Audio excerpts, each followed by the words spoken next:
नमस्कार दोस्तों। इस भारत देश का लोकतंत्र खतरे में है। इस भारत देश का संविधान हाशिए पे धकेला जा चुका है। इस भारत देश के भीतर में गरीब तबका हो, चाहे वो पिछड़ा तबका हो, दलित हो, आदिवासी हो, अल्पसंख्यक समुदाय यानी मुस्लिमों की संख्या हो, सबके साथ इस दौर की राजनीति ने सिवाय फरेब के कुछ भी नहीं किया है। और देश की जनता ने शायद यही सब मुद्दों को अपने जहन में रखा और एक ही झटके में जिस चेहरे के आसपास समूची भारत देश की राजनीति घुमर रही थी उसे ही चुनाव में हरा दिया। तो ऐसे में सियासी तौर पर ही नहीं बल्कि नैतिक तौर पर भी 2024 के लोकसभा का चुनाव यही मैसेज देता है कि इस भारत देश में इस चुनाव के भीतर किसी की जीत हुई नहीं है, बल्कि ये नरेंद्र मोदी की बड़ी हार है। यानी एक ऐसी हार जो 2024 के लोकसभा चुनाव में एक नैतिक तौर पे हार है। और इसके बाद अब इंडिया अलायंस को क्या करना चाहिए, कमोबेश इसी रेखाओं पे आगे बढ़ते हुए करीब 2.5-3 घंटे तक इंडिया अलायंस की बैठक दिल्ली में चलती रही, मंथन होते रहा। और उसके बीच से पता नहीं विश्व या फिर आप कहे अपने तौर पर जो स्वाद आपके मन में आ रहा हो, जीभ पे आ रहा हो, क्योंकि इस दौर में अमृत तो कहीं बचा हुआ है नहीं। जिसको जो पीना है इस दौर में पी ले, लेकिन सियासी तौर पर एक मैसेज बहुत साफ है कि क्या इस धारा को अगले कई चुनाव तक जिंदा रखा जा सकता है। आखिर 3 से 4 महीने के बाद महाराष्ट्र में, हरियाणा में, झारखंड में विधानसभा का चुनाव होने हैं और साल बीतते बीतते दिल्ली में भी तो चुनाव होगा।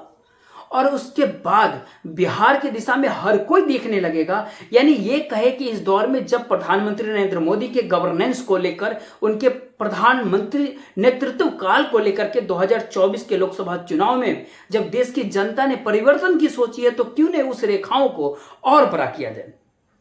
आखिर ये बात दरअसल अपने तौर पर इंडिया अलायंस के भीतर एक विश्वास और फैसले के तौर पर निकली है, लेकिन वहीं दूसरी तरफ एक तरफ एनडीए को दंग कर गई, प्रधानमंत्री नरेंद्र मोदी को दंग कर गई है चुनाव। प्रधानमंत्री नरेंद्र मोदी का नाम इसलिए ले रहे हैं कि कार्यवाहक तौर पर राष्ट्रपति ने जब तक अगला प्रधानमंत्री शपथ नहीं लेता है तब तक वह इस भारत देश को चलाए। इसी बात का जिक्र आज इस्तीफा सौंपने के बाद किया गया। लेकिन सवाल पहली बार इस देश में निकल करके आया कि चंद्रबाबू नायडू हो या फिर नीतीश कुमार हो, दोनों का पॉलिटिकल ट्रैक इतना पाक साफ नहीं रहा है कि कोई भी इस दौर में यह सोच सके कि वह उनके साथ राजनीतिक सौदेबाजी करनी चाहिए।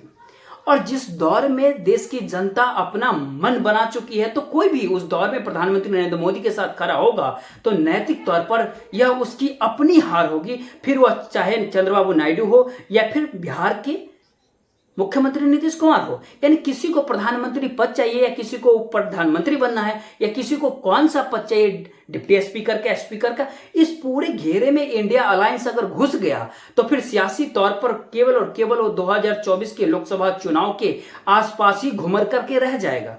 यानी पहला मैसेज बहुत साफ है कि 7 तारीख को दिल्ली के भीतर संसदीय दल की बैठक होगी भारतीय जनता पार्टी के, जिसमें संसदीय दल के नेता के तौर पर नरेंद्र मोदी को चुना जाएगा। वही नरेंद्र मोदी उसके बाद राष्ट्रपति से मुलाकात करने पहुंचेंगे, वहां दावा पेश करेंगे, शपथ लेंगे। अगला सवाल वहीं से उठता है कि आखिर भारतीय जनता पार्टी अपने बूते 272 तक इस चुनाव में पहुंच नहीं पाई। अब उसे इंडिया गठबंधन का नहीं बल्कि एनडीए गठबंधन का साथ चाहिए। और एनडीए गठबंधन के भीतर के नेताओं को लेकर, उनकी राजनीति को लेकर के कई सारे सवाल इससे पहले खड़े हुए हैं। लेकिन पहली बार इस दौर में यह भी होगा कि चंद्रबाबू नायडू और नीतीश कुमार जिस राजनीति के साथ खड़े हैं उसका जवाब उनको अपने अपने राज्यों में देना पड़ेगा। और यह संकट जाहिर तौर पर नीतीश कुमार के सामने जल्दी ही आएगा और 5 साल बाद चंद्रबाबू नायडू के सामने भी आना। आखिर यहां से 3 सबसे बड़े महत्वपूर्ण सवाल निकल करके आ रहे हैं कि पहला सवाल यह है कि इंडिया अलायंस अपने तौर पर कोई भी राजनीतिक तिक्रमों को तब तक नहीं करेगा जब तक यह संदेश उसके सामने खुले तौर पर निकल कर ना आ जाए कि अब वह सत्ता बना सकता है। यानी ये कहे कि एक ऐसी परिस्थिति आ गई जहां पर शपथ लेने के बाद संसद के भीतर ऐसी परिस्थिति में बड़े राजनीतिक दल जो उनके साथ इस दौर में इंडिया अलायंस के साथ न खड़े होने की शर्त पर एनडीए के साथ खड़े हैं, वो अगर इस दौर में एनडीए का साथ छोड़ देंगे तब इंडिया अलायंस सक्रिय हो जाएगा। यानी अल्पमत की सरकार को तो चुनौती दी जा सकती है, लेकिन अगर वह गठबंधन के साथ खड़ा है तो फिर यहां पर सियासी सौदेबाजी करनी होगी, जिससे पीछे हाथ इंडिया अलायंस ने खींच लिया है। वही एक अगला संदेश क्या कि आखिर सियासी तौर पर क्या सच में इस समय प्रधानमंत्री नरेंद्र मोदी के आसपास जो समूची भारत देश की राजनीति समूचे देश में घुबरती रही, क्या अब जब बैसाखी के आसरे वह सत्ता में सवार होंगे तो क्या उस राजनीति को अब वह दोबारा से ला पाएंगे, या फिर इस बार 2024 के लोकसभा चुनाव के जो परिणाम है इस दौरान वो सरकार चलाते वक्त नरम पड़ जाएंगे? क्या इस दौर में फेडरल स्ट्रक्चर जागृत हो जाएगी? क्या सच में एक ऐसी परिस्थिति होगी जिन सवालों को लेकर के कभी नीतीश कुमार इंडिया अलायंस के साथ रहते हुए सवाल उठाते रहे और चंद्रबाबू नायडू फेडरल स्ट्रक्चर का जिक्र करते हुए दिल्ली में आकर धरने तक पर बैठ जाते थे? क्या उन परिस्थितियों के भीतर अब प्रधानमंत्री नरेंद्र मोदी जब तीसरी बार प्रधानमंत्री पद की शपथ लेकर के सरकार संभालेंगे तो क्या इस दौर में वो नरम पड़ेंगे या फिर और ज्यादा पहले से एग्रेसिव हो जाएंगे? और सियासी तौर पर क्या एक ऐसी रेखा खींचने की शुरुआत होगी जिसमें चंद्रबाबू नायडू हो फिर या नीतीश कुमार हो, इनकी राजनीति भी खत्म करने की दिशा में भारतीय जनता पार्टी सोचेगी नहीं? क्योंकि अतीत तो यही कह रहा है कि अपने साथ खड़े किसी भी छत्र को, किसी भी राजनीति को खत्म करके आगे बढ़ना ही पड़ता है। अब यहां पर असल खेल यहीं से शुरुआत होती है। उस खेल की शुरुआत नीतीश कुमार से करने की जरूरत खास तौर पर हिंदी पट्टी के क्षेत्रों में या फिर उत्तर भारत में इसीलिए पड़ता है क्योंकि उनकी राजनीति हर किसी ने इस दौर में देखी समझी है।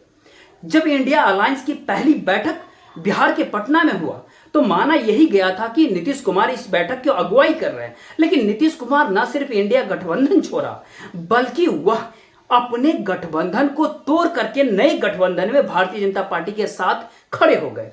और ऐसा लगता है कि आज एक पुराना जिसमें देश के गृह मंत्री अमित शाह जिस परिभाषा को लेकर के चंद्रबाबू नायडू के बारे में जिन बातों का जिक्र किए थे उसको भी एक बार देखना चाहिए। इसीलिए ये सवाल इस दौर में बहुत बड़ा है कि आखिर खुद ब खुद चंद्रबाबू नायडू हो या फिर इस दौर में नीतीश कुमार हो, आने वाले समय में वो कौन सा निर्णय लेंगे, वह निर्णय उन्हीं के ऊपर छोड़ देना बहुत जरूरी था। कम से कम मौजूदा समय में जब इस भारत देश का जनादेश नैतिक तौर पर प्रधानमंत्री नरेंद्र मोदी के खिलाफ गया हो 2024 के लोकसभा चुनाव में, तो ऐसे में अमित शाह क्या कह रहे थे चंद्रबाबू नायडू के बारे में, इसको जरूर जानना चाहिए। बकौल अमित शाह कहते हैं अवसरवादी नेता पूरे भारत के इतिहास में आपको देखने को नहीं मिलेगा चंद्रबाबू नायडू की तरह। 1993 में कांग्रेस छोड़ करके वहां 1989 में एमपीआर की मतलब पीठ पे छुरा भोग करके खुद मुख्यमंत्री बन गए चंद्रबाबू नायडू। इसके बावजूद बाद में एनडीए के भीतर दामन थामा और उसके बाद बीजेपी के साथ बोले। जैसे एनडीए की सत्ता के बाद एनडीए से अलग होकर गए, यानी 2014 के भीतर फिर से लगा नरेंद्र मोदी जी की हवा है देश में, फिर नरेंद्र मोदी जी के साथ नायडू आए। 2019 में लगा कि जनता भाग रही तो सिंपैथी कहने के लिए, मात्र नाटक करने के लिए नरेंद्र मोदी जी का भी साथ छोड़ दिया चंद्रबाबू नायडू। यानी कोई भी कभी भी किसी दौर में किसी के साथ खड़ा हो सकता है अगर उसको राजनीतिक सत्ता बरकरार रखनी हो या फिर सत्ता की मलाई चाटनी हो। यह संदेश या मैसेज इस देश की राजनीति में बहुत साफ तौर पर पटा पड़ा है। तो ऐसे में इन नेताओं के आश्रय राजनीतिक विचारधारा जो देश की आम जनता के जहन में हो, और खास तौर पर राहुल गांधी इस बात पर लगातार इस दौर में जोर देते रहे हैं कि आपको अपनी उस रेखा से भटकना नहीं है, उस ट्रैक से उतरना नहीं है जिस ट्रैक को मौजूदा समय में देश की जनता ने मान्यता दी है। और ये संदेश लगातार देश में जाना चाहिए कि इंडिया अलायंस किसी राजनीति के तहत सत्ता को नहीं चाह रहा है, बल्कि देश की जनता ने प्रधानमंत्री नरेंद्र मोदी को इस चुनाव में शिकस्त दी। इसीलिए देश की जनता के पीछे इंडिया अलायंस खड़ा है और जो उनके साथ जुड़ता है उससे साथ ले लीजिए, अगर उसका भरोसा संविधान की प्रस्तावना तक में है तो। और ऐसे में शायद इसीलिए जब कांग्रेस की अध्यक्ष मल्लिकार्जुन खड़गे सामने आए तो उन्होंने 3-4 बातों का जिक्र किया। सबसे बड़ी बात यह था कि आखिर मोदी को शिकस्त केवल शिकस्त नहीं है, ये एक नैतिक हार है। मोदी इस जनमत को नकारने की हर संभव प्रयास करेंगे। यानी सभी सियासी दलों का स्वागत करना चाहिए जो संविधान की प्रस्तावना में अटूट विश्वास रखता है और इसकी आर्थिक, सामाजिक और राजनीतिक न्याय के उद्देश्यों से वह आगे बढ़ना चाहता है। यानी ये कहीं ना कहीं एक झटका, ये वक्तव्य जो है अपने आप में एक झटका शायद या तो चंद्रबाबू नायडू या फिर बिहार के नीतीश बाबू के लिए हो सकता है, जो ऐसा सोच रहे हो कि सियासी तौर पे सौदेबाजी का एक बेहतरीन मौका है इस दौर में, या फिर इसी दौर में जो लगातार मैसेज आ रहा था क्या सच में इंडिया गठबंधन की सरकार को रोक दिया जाएगा। यानी एक ऐसा मौका मिला जिसमें नरेंद्र मोदी को प्रधानमंत्री न बनने दिया जाए, चाहे किसी भी परिस्थिति में आकर के परिस्थिति को खड़े करने की जरूरत इंडिया गठबंधन को क्यों ना पड़े।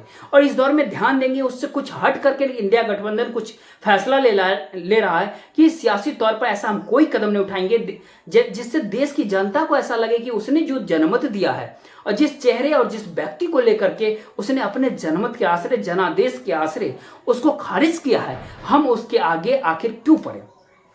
क्योंकि इसके तुरंत बाद अगर महाराष्ट्र में विधानसभा का चुनाव है, महाराष्ट्र से आवाज जब ऐसा आने लगी कि भारतीय जनता पार्टी की पूरी शिकस्त वहां पर हुई और उसके बाद उनके डिप्टी सीएम देवेंद्र फडणवीस ने कहा महाराष्ट्र में कि वो तमाम नैतिक जिम्मेदारी लेते हुए वो इस्तीफा देना चाहते हैं। यानी उन्होंने एक मैसेज देश को दिया कि आखिर इस दौर में जो हार रहा है वो उस डिजाइन में चले जाए कि वह जिम्मेदारी तो ले।